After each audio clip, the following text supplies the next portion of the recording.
Yo soy seguidor de varios canales de salud integral.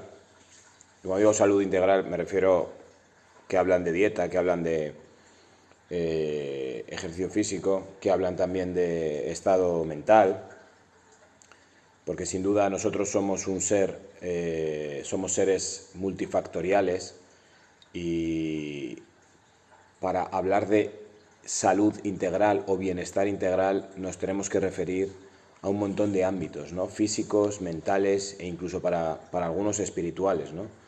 Porque el ámbito espiritual, si lo queremos desligar rápidamente de lo que es la tradición religiosa, el ámbito espiritual lo que promueve de alguna manera es cierto entendimiento de causas que la ciencia a día de hoy no es capaz de responder, y también acallar ciertos miedos sobre la muerte. Entonces, bueno, pues nosotros somos seres que vamos mucho más allá de la biología de cualquier otro ser vivo que existe en nuestro planeta, por el simple hecho de que nuestra biología ha permitido la emergencia de una conciencia, ¿no? Una conciencia de uno, una conciencia del tiempo, una conciencia de que somos seres finitos, una conciencia de competencia social, etcétera. Si bien los animales también tienen competencia entre ellos, se dejan la vida en ellos, en nuestro caso ya es una cuestión que no tiene directamente que ver con una lucha física, sino tiene que ver con muchos otros factores que determinan nuestro día a día. Hasta tal punto que, por ejemplo, hay animales que en épocas de celo, o la berrea, o tienen momentos de conflicto entre ellos, puntuales a lo largo de lo que es el año, ¿no? Por una cuestión de competencia pura y dura. Pero de alguna manera el resto del año están como en una especie de paz, con cierta tensión, pero bueno, paz. Nosotros, en cambio, nuestra vida se convierte o se ha convertido en una competencia constante. Vivimos en un planeta en el que a día de hoy disponemos, a nivel teórico, de los recursos tecnológicos suficientes para hacer que la humanidad viva en abundancia, pero seguimos con un paradigma de escasez, que es el paradigma que hemos heredado de alguna manera casi casi desde la época de la última glaciación. Es decir, hay que luchar por sobrevivir cuando de alguna manera podríamos estar satisfechos, y estoy hablando de las 7.000 millones de personas que viven en nuestro planeta y de unas cuantas más, si hiciéramos un acercamiento mucho más racional a la producción de elementos indispensables para la vida de todos. Siempre os remito a, por ejemplo, hay más modelos, pero por ejemplo el modelo de Jack Fresco, de Proyecto Venus, me parece tremendamente interesante, ¿no? Pero bueno, independientemente de todo eso, independientemente no, en relación con todo esto, estaba esta mañana, a mí me gusta mucho uno de los canales que sigo, es Vida Potencial, donde un divulgador, Jesús Sierra, entiendo que es con su pareja, la doctora Belaustegui, pues dan una información tremendamente valiosa.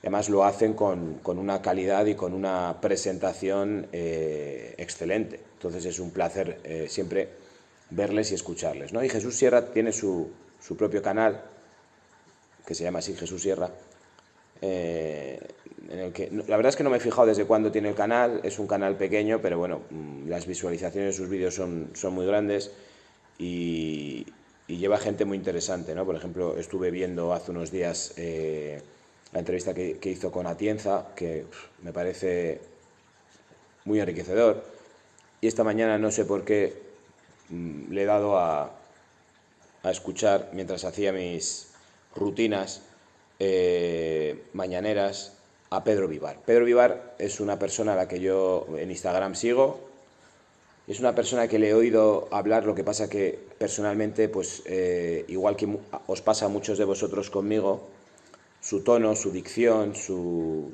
forma de expresarse, pues no casa conmigo, con mi forma de escuchar, ¿no? Entonces, de alguna manera, no es, o no he sido capaz de escuchar un podcast suyo entero. No sé, bueno, pues esto que hay personas con las que encajas más a nivel de interlocución y de diálogo o de escucha que con otras, y con Pedro Vivar pues yo no soy capaz de escucharle. Insisto que, por lo que me ponéis muchas veces en los comentarios, mi cadencia, mi dicción, mi tono tampoco gusta a muchos, incluso muchos ponen el vídeo más rápido porque como yo no tengo guión y no edito ni corto, pues a algunos se les hace muy pesados y lo entiendo, y otros se marchan, ¿no? Entonces, bueno, esto es así y no pasa nada. Pero la entrevista de hoy yo creo que no la he llegado a escuchar entera porque lo he cortado, porque es que no podía más. Yo no conozco mucho y no quiero hacer una crítica banal, pero sí que me despierta una reflexión. Tengo un vídeo que habla de los libros de autoayuda y a mí me estaba empezando a parecer y me estaba generando una sensación muy negativa las veces que este hombre, durante la entrevista que le hace Jesús Sierra, menciona películas, menciona obras de otros autores, menciona un montón de frases y de tópicos y los suelta así. Y claro, entiendo que desde la mejor intención, y no quiero pensar en absoluto ni que tiene una cuestión puramente económica o de marketing o tal, ¿no? Pero hay que tener mucho cuidado. Hay que tener mucho cuidado porque a veces, y esto lo he vivido yo en primera persona, uno se engancha a esas frases, uno se engancha a esos libros de autoayuda. Y él dice una cosa que desde mi perspectiva le delata. Cuando Jesús Sierra dice, no, mira, yo cuando compro un libro no lo acabo de leer si no me gusta. Y no por el hecho de haber pagado por él, lo acabo de leer. Y él dice que a él no le pasa eso. Él dice que tiene la sensación de que, aunque no le guste el libro, él lo tiene que acabar, porque, ostras, y si en la página que viene, en la página siguiente, justo antes de dejar leer el libro, está la clave o está el pensamiento revolucionario y revolucionador, iluminador. Entonces él se lee los libros por si acaso se queda justo a las puertas de ese mensaje que es revolucionario. Ese mensaje no existe, Pedro. Ese mensaje no existe. Y te lo digo a ti y se lo digo, bueno, no vas a ver este vídeo, pero bueno, da igual. Hay muchos Pedros por ahí que me pueden ver. No existe. Y este es uno de los graves problemas de muchos. No existe la clave mágica. No existe la frase que te despierta. No existe el koan que hace que llegues al satori. No existe la bofetada de la vida que te hace madurar. No existe.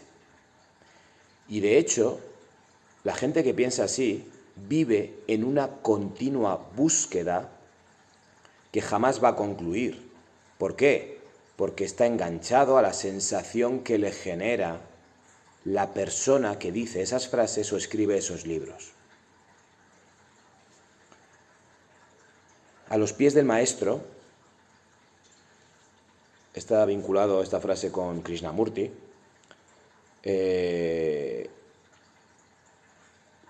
y yo, como persona que he estado a los pies de muchos que consideraba maestros,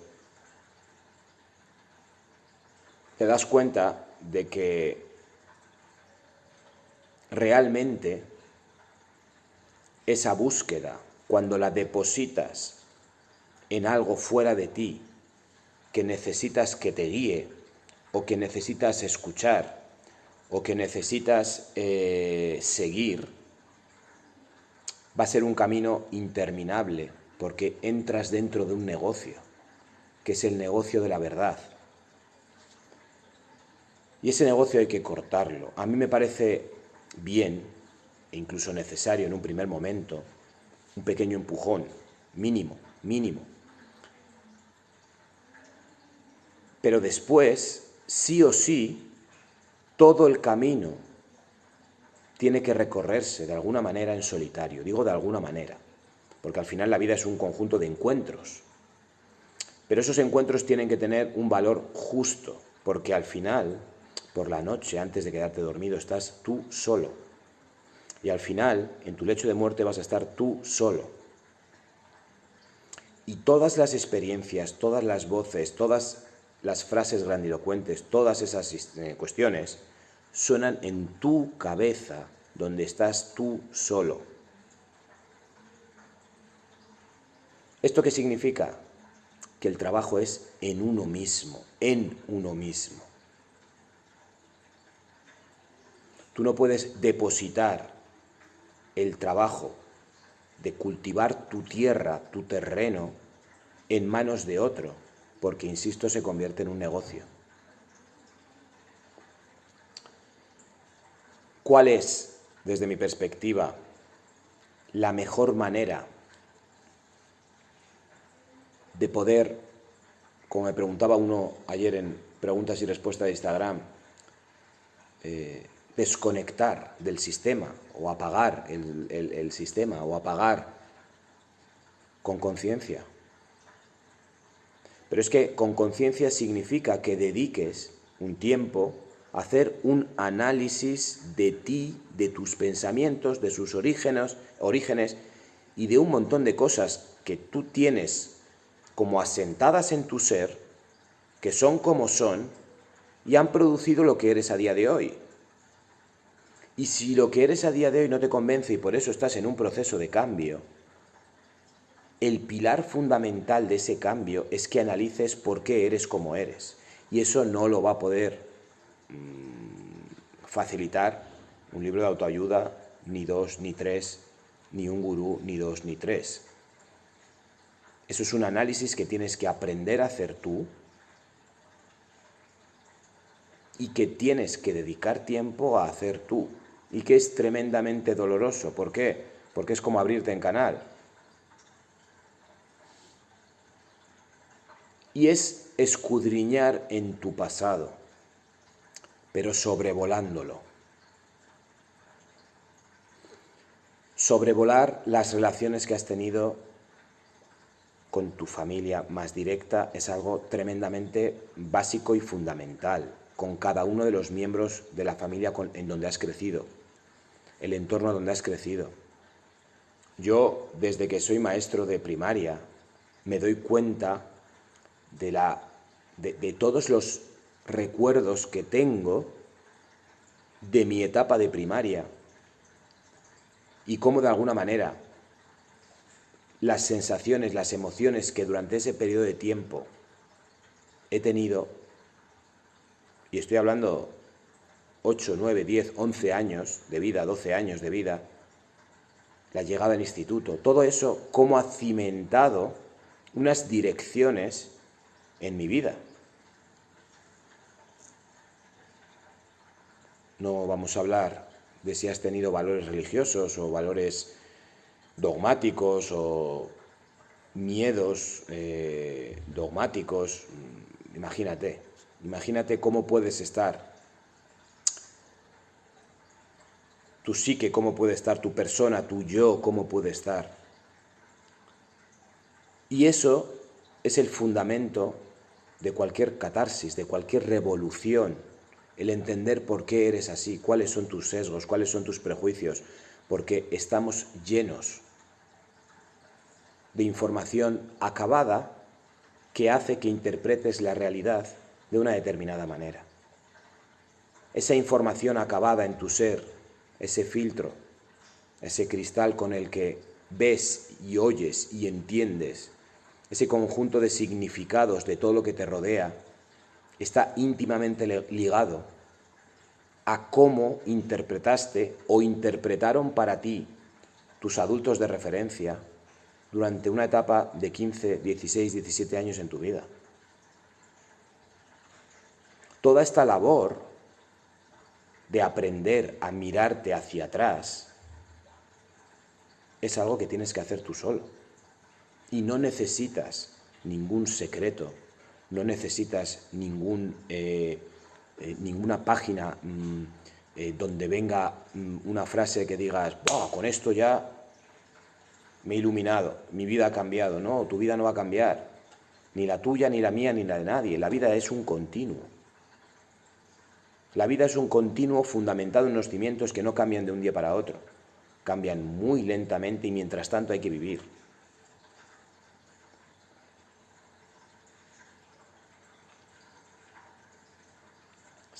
Ha escrito un libro que se llama La felicidad es el problema. Creo recordar. La felicidad no es que sea problema. Son los cuentos con final feliz que llevamos incrustados en nuestro ser lo que es el problema.